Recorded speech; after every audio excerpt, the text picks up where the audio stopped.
नगर तालुक्यात पावसाचा रुद्रावतार, गावाला पाण्याचा वेढा, ट्रॅक्टर जनावरे पुरात गेली वाहून।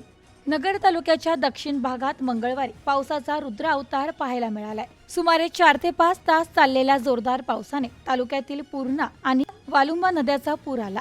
या पुरात खडकी आणि वाकळी या गावाला पाण्याचा वेढा पडला, तसेच भोरवाडीचा संपर्क तुटला।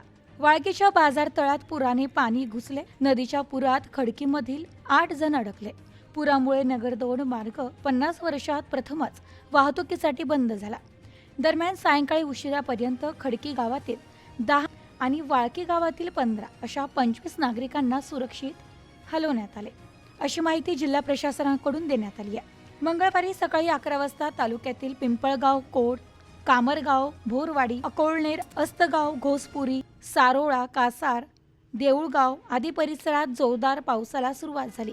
या गावांमध्ये मुसळधार पावसामुळे या गावातील पूर्णा नदी आणि वालुंबा नदी या दोन्ही नद्यांवर बंधारे ओव्हरफ्लो झाले।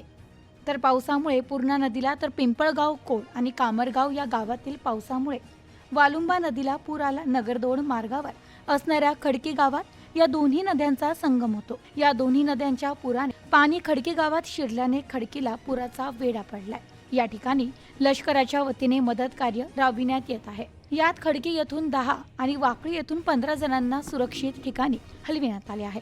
जिल्हाधिकारी पंकज आशा यांच्याकडून मदतीची विनंती प्राप्त झाल्यानंतर भारतीय सैन्याने तात्काळ मदत पथक तैनात करून बचाव व मदत कार्य सुरू केले असल्याची माहिती जिल्हा आपत्ती व्यवस्थापन पक्षाकडून देण्यात आली आहे।